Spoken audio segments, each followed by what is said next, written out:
Hi guys, आज जो book पढ़ने जा रहे हैं उस बुक का नाम है एटोमेटिक हैबिट्स। चैप्टर 9, आपकी आदतों को आकार देने में परिवार और मित्रता की भूमिका।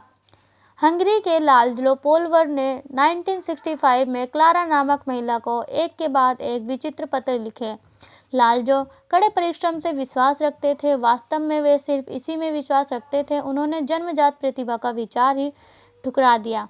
उनका दावा था कि सतत अभ्यास और अच्छी आदतों के विकास से कोई बच्चा किसी भी क्षेत्र में जीनियस बन सकता है। उनका मंत्र था, जीनियस पैदा नहीं होता बल्कि उसे प्रशिक्षित किया जाता है। लाज़लो का अपने विचार में इतना विश्वास था कि उन्होंने इसका अपनी ही संतानों पर प्रशिक्षण करना चाहा और उन्होंने इसी सिलसिले में क्लारा को पत्र लिखे।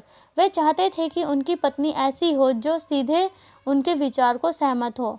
क्लारा टीचर थी। वह अपने विचारों को लेकर इतनी आइडियल नहीं रही होगी जितनी लाज़लो थे, लेकिन वह भी ये मानती थी कि उचित निर्देशन से कोई भी अपने कौशल में इजाफा कर सकता है। लाज़लो ने तय किया कि शतरंज प्रयोग के लिए उपयुक्त क्षेत्र रहेगा और अपने बच्चों को शतरंज का महारथी बनाने के हिसाब से पालने की योजना बनाई। बच्चों को घर में ही स्कूली शिक्षा दी जाएगी, जिससे वह समय हंगरी में दुर्लभ माना जाता था। हर शतरंज की किताबों और प्रसिद्ध शतरंज खिलाड़ियों की 30 वीरों से भरा होगा। बच्चों एक दूसरे के खिलाफ लगातार खेलते रहेंगे और सर्वश्रेष्ठ टूर्नामेंट में प्रतिस्पर्धा करेंगे। परिवार हर उस प्रतियोगी की टूर्नामेंट इतिहास का सावधानीपूर्वक हिस्सा रहेगा जिनका सामना बच्चों ने किया होगा। जीवन शतरंज के लिए समर्पित होगा। लाज़लो ने क्लारा से विवाह किया और कुछ ही वर्षों में संपत्ति 3 बेटियों सुसान, सोफिया और जूडिथ के माता-पिता बने। सुसान बड़ी बेटी थी। उसने 4 वर्ष की आयु में शतरंज खेला शुरू कर दिया। 6 माह में वह बड़ों के भी हराने लगी। सोफिया सबसे छोटी थी। 14 वर्ष की आयु में वह विश्व चैंपियन बन गई और कुछ ही वर्ष बाद ग्रैंड मास्टर बन चुकी थी। जूडिथ सबसे छोटी और सबसे श्रेष्ठ थी। 5 वर्ष की आयु में ही वह पिता को हराने लगी। 12 वर्ष की आयु में दुनिया के शीर्ष 100 खिलाड़ियों के सबसे आयु की खिलाड़ी जूडिथ ही थी। 15 वर्ष 4 माह के आयु में सबसे छोटी ग्रैंड मास्टर बन चुकी थी। वह जब तक के सबसे कम आयु रिकॉर्ड धारक ग्रैंड मास्टर बॉबी फिशर से भी छोटी थी। 27 वर्ष तक वह दुनिया की पहली नंबर की महिला शतरंज खिलाड़ी बनी। पोलगर बहनों का बचपन बहुत सामान्य तरह का था। फिर भी यदि आप उनसे पूछेंगे तो वे दावा करेंगे कि उनकी जीवन शैली बहुत आकर्षक ही नहीं बल्कि सुखद भी थी। उनके इंटरव्यू में इन बहनों ने कहा कि उनका बचपन दुष्कर होने के बजाय मनोरंजन से भरा था। उन्हें शतरंज खेलना अच्छा लगा, इससे उनका मन नहीं भरता था। एक बार लाज़लो ने मध्य रात्रि में सोफिया को बाथरूम में ये खेलते हुए देखा। पिता ने उससे कहा, सोने जाओ सोफिया, इन मोहरों को अकेला रहने दो। इस पर सोफिया ने यह जवाब दिया, डैडी ये मुझे अकेला नहीं छोड़ेंगे। पोलगर बहनें उस वातावरण में पली बड़ी जहाँ पर किसी भी अन्य बात की तुलना में शतरंज को ज़्यादा महत्व दिया जाता था। इसके लिए उनकी प्रशंसा होती थी और पुरस्कार मिलते थे। उनकी दुनिया में शतरंज की धुन होना सामान्य था। और जैसा कि हम देखते हैं कि जो भी हम आदतें हमारी संस्कृति में सामान्य होती हैं, उन्हें सबसे ज़्यादा आकर्षक व्यवहार के तौर पर आप देखते हैं। सामाजिक मानकों का मोहक खिंचाव। इंसान एक तरह से झुंड के जानवर हैं। हम इसमें फिट होना चाहते हैं, दूसरे के साथ बंधन में बंधना चाहते हैं ताकि हम हमारे साथियों से सम्मान और अनुमोदन अर्जित कर सकें। इस तरह के झुकाव हमारे अस्तित्व के लिए आवश्यक हैं। हमारे अधिकांश विकासवादी इतिहास में हमारी पूर्वज जनजातियों में रहते हैं। कबीले से अलग हो जाना या उससे भी बढ़कर बहिष्कृत किया जाना एक मौत की सजा थी। अकेला भेड़िया मर जाता है लेकिन झुंड बचा रहता है। इस बीच जिन लोगों ने सहयोग किया और दूसरों के साथ बंधन में बंध गए, उन्होंने बड़ी सुरक्षा, संभोग और अवसरों से संसाधनों तक पहुंच का आनंद लिया। जैसा चार्ल्स डार्विन ने कहा था, मानव जाति के लंबे इतिहास में जिन लोगों ने सबसे प्रभावी रूप से सहयोग और सुधार करना सीखा है, वे ही प्रबल साबित हुए हैं। इसके परिणाम स्वरूप किसी से जुटना मानव की सबसे गहरी इच्छाओं में से एक है और इस प्राचीन वैरियत का हमारे आधुनिक व्यवहार पर एक शक्तिशाली प्रभाव है। हम अपनी पुरानी आदतों का चयन नहीं करते हैं, हम अपनी नकल करते हैं। हम उस स्क्रिप्ट का अनुसरण करते हैं जो हमारे दोस्तों और परिवारों, हमारे चर्च या स्कूल, हमारे स्थानीय समुदाय और बड़े पैमाने पर समाज द्वारा सौंपी गई होती है। इन संस्कृतियों और समूहों से प्रत्येक अपनी अपेक्षाओं और अपने मानकों के साथ आता है। अब शादी करनी है या नहीं, कितने बच्चे होने चाहिए, कौन सी छुट्टियां मनानी चाहिए, अपने बच्चे के जन्मदिन उत्सव पर कितना पैसा खर्च करना है। कई मायनों में ये सामाजिक मानदंड अदृश्य नियम है जो प्रत्येक दिन आपके व्यवहार का मार्गदर्शन करते हैं। आप हमेशा उन्हें दिमाग में बनाए रखते हैं, भले ही वे आपके दिमाग के शीर्षबंद हों। अक्सर आप अपनी संस्कृति की आदतों का बिना सोचे समझे, बिना कोई सवाल किए और कभी-कभी याद किए बिना अनुसरण करते हैं। फ्रांसीसी दार्शनिक मार्सेल के मोंटेने ने लिखा है, समाज में जीवन के रीति रिवाज और प्रथाएं हमें बाहर कर ली जाती है। ज्यादातर समय समूह के साथ जाने पर बोझ का एहसास नहीं होता है। डर कोई समूह के अनुकूल होना चाहता है। यदि आप एक ऐसे परिवार में बड़े होते हैं जिसमें आपको शतरंज कौशल के लिए पुरस्कार दिया जाता है तो आपको शतरंज खेलना बहुत पसंद आने वाली बात होगी। अगर आप ऐसी नौकरी में काम करते हैं जहां हर कोई महंगे सूट पहनते हैं तो आप भी दिखावा करना चाहेंगे। यदि आपके मित्र एक मजाक साझा कर रहे हैं तो ये एक नए वाक्यांश का उपयोग कर रहे हैं तो आप भी ये करना चाहेंगे ताकि जान ली कि आपने इसे समझ लिया है। व्यवहार तक आकर्षक होते हैं जब वे समूह के अनुकूल होने में हमारी मदद करते हैं। हम विश्व रूप से 3 समूहों की आदतों की नकल करते हैं: करीबी समूह, बड़ा समूह, ताकतवर लोगों का समूह। हर समूह आपको अवसर देता है कि आप व्यवहार बदलने के दूसरे नियम का लाभ लें और अपनी आदतों के ज़्यादा आकर्षक बना लें। पहला, करीबी समूह। आसपास का हमारे व्यवहार और अधिक प्रभाव पड़ता है। भौतिक वातावरण के संदर्भ में ऐसा था कि जैसे ही हमने अध्याय 6 में चर्चा की थी, लेकिन सामाजिक वातावरण में भी यह सही होता है। हम अपने आसपास के लोगों के आदतों को भी ग्रहण करते हैं। जिस प्रकार से हमारे माता पिता चीज़ों का तर्क से संभालते हैं, जिस तरह से आपको साथी एक दूसरे के साथ फ्लर्ट करते हैं, जैसे आपके सहकर्मी परिणाम हासिल करते हैं, आप भी उनका अनुसरण करते हैं। यदि आपके दोस्त सिगरेट पीते हैं तो आप भी कोशिश करते हैं। जब बिस्तर पर जाने से पहले आपकी पत्नी की आदत दरवाजे को 2-4 चेक करने की है तो आप भी इस आदत को अपनाते हैं। मुझे लगता है कि मैं अक्सर अनुभव किए बिना अपने आसपास के लोगों के व्यवहार की नकल करता हूँ। बातचीत में मैं स्वचालित रूप से दूसरे व्यक्ति के शरीर की मुद्रा को ग्रहण कर लेता हूँ। कॉलेज में मैं अपने रूममेट्स की तरह बात करने लगा था। अन्य देशों की यात्रा करते समय मैं अनजाने में ही स्थानीय उच्चारण का अनुकरण करता हूँ, खुद को रोकने के लिए याद दिलाने के बावजूद। सामान्य नियम कहता है कि हम किसी के जितने करीब होंगे उतने ही अधिक संभावना उसकी कुछ आदतों की नकल करने की होगी। हमारे एक अभूतपूर्व अध्याय में हमने 32 साल तक 12,000 लोगों पर नजर रखी थी। निष्कर्ष निकला कि यदि किसी व्यक्ति का कोई दोस्त मोटा था तो उसके मोटे होने की संभावना 57% बढ़ गई है। ये दूसरे तरीके से भी काम करता है। एक और अध्ययन में पाया गया है कि अगर किसी रिश्ते में एक व्यक्ति ने अपना वजन कम किया तो दूसरे साथी का वजन लगभग 1/3 समय में कम हो जाएगा। बेशक सहकर्मी दावा केवल तभी पूरा होता है जब आप पूरे प्रभाव से घिरे हों। जब आंतरिक यात्री माइक मैसिमोनो MIT में स्नातक छात्र थे तो उन्होंने एक छोटी रोबोटिक्स क्लास ली थी। कक्षा के 10 लोगों में से 4 आंतरिक यात्री बन गए थे। यदि आपका लक्ष्य आंतरिक में जाने का था तो यह कमरा सबसे अच्छी संस्कृति था। इसकी तलाश आप कर सकते हैं। इसी तरह से एक अध्ययन में पाया गया है कि 11 या 12 साल की उम्र में यदि आपके सबसे अच्छे दोस्त का आईक्यू ऊंचा है तो बुद्धि के प्राकृतिक स्तरों को नियंत्रित करने के बाद आपका आईक्यू भी 15 साल की उम्र में उतना ही होगा। हम अपने आसपास के लोगों को गुणों का प्रथाओं का आत्मसात कर लेते हैं। बेहतर आदतों के निर्माण के सबसे प्रभावी तरीकों में से एक यह है कि आप ऐसी संस्कृति में शामिल हो जाएंगे जहां आपको इच्छित व्यवहार सामान्य व्यवहार हो। नई आदतें जब हासिल करने योग्य लगती हैं जब आप दूसरे के उन्हें हर दिन करते हुए देखते हैं।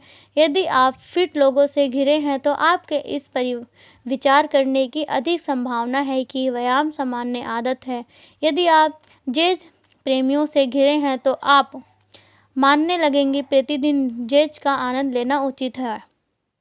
अपनी आदतों को और अधिक आकर्षक बनाने के लिए आप इस रणनीति को कदम आगे ले जा सकते हैं। ऐसी संस्कृति से जुड़ें जहां पहला, आपका इच्छुक व्यवहार सामान्य हो। दूसरा, आपको और उस समूह के बीच पहले से ही कुछ बातें समान हो। न्यूयॉर्क शहर के उद्यमी स्टीव कॉम के कंपनी चलाते हैं जो नर्ड फिटनेस के नाम से पहचानी जाती है। कंपनी नर्ड फिट और म्यूटेट लोगों की मदद वजन घटाने में करती है ताकि वे सुदृढ़ और स्वस्थ हों। उनके ग्राहकों में वीडियो गेम्स के प्रेमी, फिल्मों के दीवारों और औसत सामान्य आदमी शामिल हैं जो शरीर को सही आकार में करना चाहता है। कई लोग जब पहली बार जिम जाते हैं या आकार बदलने की कोशिश करते हैं तो उन्हें अटपटा लगता है, लेकिन यदि आप पहले से ही समूह के अन्य सदस्यों के समान हैं, जैसे स्टार वार्स के प्रति पारंपरिक प्रेम, तो बदलाव अधिक आकर्षक हो जाता है क्योंकि इस तरह सामूहिक होता है। किसी वर्ग के जुड़ने पर प्रेरणा जितनी बरकरार रहती है उतनी ही कहीं नहीं रहती। ये निजी खोज का साझा खोज में बदल देती है। पहले आप स्वयं ही थे, आपकी पहचान एकल थी और आप एक पाठक हैं, आप एक संगीतकार हैं, आप एक एथलीट हैं। जो आप किसी बुक क्लब या ब्रांड या साइकिलिंग समूह के से जुड़ते हैं तो आपकी पहचान आपके आसपास के लोगों से जुड़ जाती है। विकास और बदलाव अब व्यक्तिगत खोज नहीं है। हम पाठक हैं, हम संगीतकार हैं, हम साइकिलिंग चलाते वाले हैं। साझा पहचान आपकी व्यक्तिगत पहचान को सुदृढ़ करना शुरू करती है। यही कारण है कि किसी लक्ष्य को प्राप्त करने के बाद भी अपनी आदतें बनाए रखने के लिए सामूहिक हिस्सा बनने रहना महत्वपूर्ण होता है। मित्रता और समुदाय नई पहचान स्थापित करने और व्यवहार के लंबे समय तक चलने में मदद करती है। दूसरा, बड़े समूह का अनुसरण करना। 1950 के दशक में मनोवैज्ञानिक सोलोमन एंस ने सिलसिलेवार अनेक प्रयोग किए थे जो अब प्रत्येक वर्ष असंख्य अंडर ग्रेजुएट को दिखाई देते हैं। हर प्रयोग के शुरू में सब्जेक्ट अजनबियों के समूह के साथ प्रवेश करते हैं। उनके लिए अनजान अन्य प्रतिभागी अभिनेता होते थे जो शोधकर्ता द्वारा लगाए गए थे। उन्हें कुछ सवालों के जवाब पटकथा के अनुसार देने के निर्देश दिए गए थे। समूहों को एक लाइन वाला एक कार्ड दिखाया जाता था, फिर लाइन की श्रृंखला वाला दूसरा कार्ड। प्रत्येक व्यक्ति को दूसरे कार्ड पर वह लाइन चुनने के लिए कहा जाता था जो पहले कार्ड की लाइन की लंबाई के समान हो। ये एक ही सरल कार्य था। यहाँ 2 कार्ड एक उदाहरण दिया गया था। सामाजिक मानकों का पालन करना। प्रयोग में हमेशा ऐसे शुरू होता था। पहले कुछ आसान परीक्षण होते थे जिनमें सभी सही लाइन पर सहमति व्यक्त करते थे और राउंड के बाद प्रतिभागियों को टेस्ट दिखाया जाता था जो कमरे में अभिनेताओं को छोड़कर बिल्कुल पिछले वाले की तरह स्पष्ट होता था। वे जानबूझकर गलत जवाब का चयन करते थे। उदाहरण के लिए वे चित्र 10 में दिखाई गए तुलना के लिए ए जवाब देते थे और कोई सहमत होता था तो रेखाएं समान हैं भले ही वे स्पष्ट रूप से अलग होती थी। सब्जेक्ट को छल के अभिनेत होते थे तुरंत हतप्रक्ष रह जाते हैं। उनकी आंखें चौड़ी हो जाती थी। वह अपने आसपास हंस पड़ते थे। वह अन्य प्रतियोगिताओं की प्रतिक्रियाओं की दोबारा जांच करते थे। उनकी व्याकुलता तब बढ़ती थी जब एक के बाद एक दूसरे भी वही गलत प्रक्रिया कर देते थे। जल्द ही सब्जेक्ट अपनी आंखों पर शक करना शुरू कर देते थे। आखिरकार वे इसी वही जवाब देते थे जो उनका दिल जानता था कि वे गलत हैं।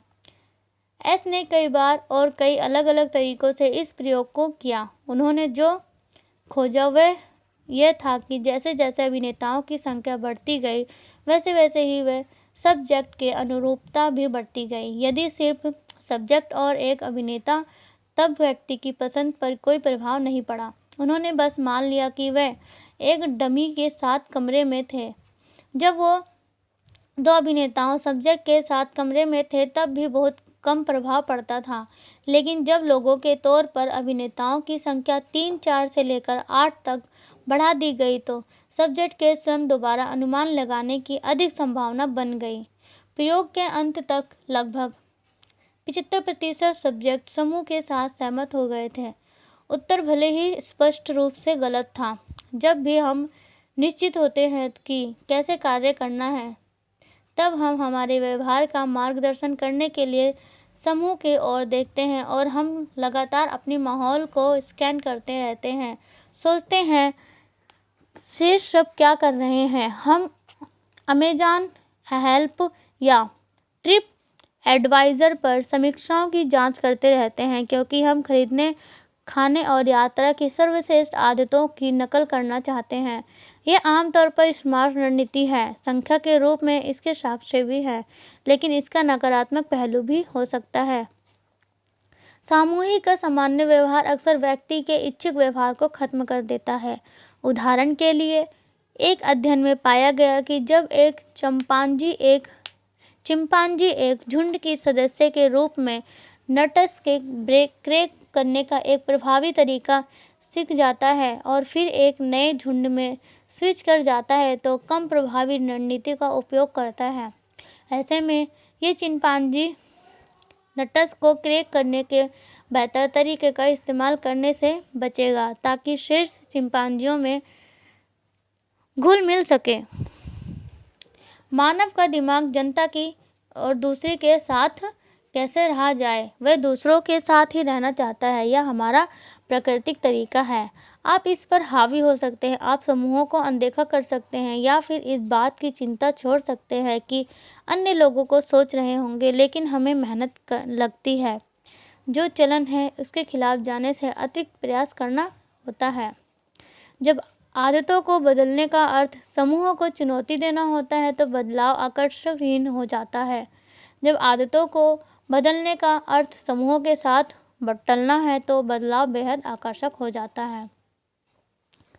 तीसरा, ताकतवर लोगों के समूह का अनुसरण। हर स्थान पर मानव शक्ति, प्रतिष्ठा और सामाजिक स्तर को पाना चाहता है। हम अपनी जैकेट्स में कई मेडल लटकाना चाहते हैं। हम अपने किताबों में अध्याय का पार्टनर दर्ज कराना चाहते हैं। ये प्रवृत्ति व्यर्थ जरूर लगती है, लेकिन यह स्मार्ट प्रयास है। इतिहास रूप से भी देखें तो जिस व्यक्ति के पास अधिक शक्ति और सामाजिक स्तर होते हैं वह कई संसाधन प्राप्त कर लेते हैं, जीवित रहने की चिंता कम करता है और आकर्षक साथी साबित होता है। हम ऐसे व्यवहारों के प्रति आकर्षित होते हैं जो हमें सम्मान, सहमति, प्रशंसा और सामाजिक स्तर प्रदान करते हैं। हम जिम में ऐसे होना चाहते हैं जिसकी मांसपेशियों में बल हो, या ऐसे संगीतकार होना चाहते हैं जो जटिल से जटिल चीजें बजा सकें, या ऐसे अभिभावक होना चाहते हैं जिनके बच्चे खूब उपलब्धियां हासिल कर सकें। यही बात हमें भीड़ से अलग करती है। एक बार हम समूह के अनुकूल साबित हो जाते हैं तो फिर हम भीड़ से अलग दिखने के तरीके खोजने लगते हैं। ये एक बड़ा कारण है जिससे हम अधिक प्रभावी लोगों की आदतों पर गौर करते हैं। सफल लोगों के व्यवहार का हम अनुपालन करते हैं क्योंकि हमारी भी सफल होने की आकांक्षा रहती है। जिन लोगों को हम पसंद करते हैं उनकी आदतों को हम दैनिक आदतों में शामिल करते हैं। आप इतनी इंटरेस्टिंग में स्वाभाविक सफल कंपनियों की बजाय रणनीति के अनुसार करते हैं। अपने पसंदीदा बेकर के रेसिपी को बनाते हैं। आप पसंदीदा लेखक की कहानी कहने की शैली को अपना लेते हैं। जिस तरह से आपके अधिकारी बात करते हैं, आप उनके सम्मान की बीट करने लगते हैं। हम उनकी शैली भी अपनाने हैं जिनमें हम ईर्ष्या करते हैं। उच्च सामाजिक दर्जे के लोगों को सबकी प्रशंसा, सम्मान और सहमति मिलती है। यदि व्यवहार को सहमति, सम्मान और प्रशंसा मिलती है तो वह हमें आकर्षक लगता है। हम उस व्यापार को नहीं अपनाते जो सामाजिक स्तर को घटा सकता है। हम अपने बगीचे की घास काटते हैं, भीड़ को भी ठीक करते हैं, क्योंकि हम आस पड़ोस में कीचड़ का स्थान नहीं बनाना चाहते। जब हमारी माँ आने वाली होती है तो हम घर साफ करते हैं, क्योंकि हम नहीं चाहते कि कोई हमारे बारे में किसी भी प्रकार की निष्कर्ष निकाले। हम लगातार सोचते हैं दूसरे मेरे बारे में क्या सोचते होंगे, और अपना व्यवहार इसी के आधार पर परिवर्तित करते रहते हैं। शतरंज की असाधारण प्रतिभाओं में सुमार पोलगर बहनों का उल्लेख इस अध्याय में आरंभ में किया गया था। वे रोजगार और लंबे समय तक बने रहने वाले सामाजिक प्रभाव की साक्ष्य हैं। इन बहनों ने कई घंटों तक हर दिन शतरंज की प्रैक्टिस की और दर्शकों तक अपना प्रभाव छोड़ा। यह आदतें और व्यवहार आंशिक रूप से इसलिए भी आकर्षक बन रहे क्योंकि उन्हें अपनी संस्कृति में सम्मान मिला था। उनके माता पिता की प्रशंसा से लेकर ग्रैंड मास्टर बनने जैसी उपलब्धियों की वजह से उनके अपने प्रयास सतत रहने की कई प्रेरक तथ्य मिले गए थे। अध्याय का सार। जिस संस्कृति में हम रहते हैं वह निर्धारित करती है कि कौन सा व्यवहार हमारे लिए आकर्षक रहेगा। हमारी संस्कृति की ऐसी आदतें हैं जो प्रशंसनीय होती है और जिन सबकी सहमति होती है, हम उन्हें अपनाने लगते हैं क्योंकि हम अपने समूहों को उपयुक्त करना चाहते हैं। हम 3 सामाजिक समूहों की आदतों का अनुसरण करते हैं: करीबी लोग, अनेक लोग और प्रभावी लोग।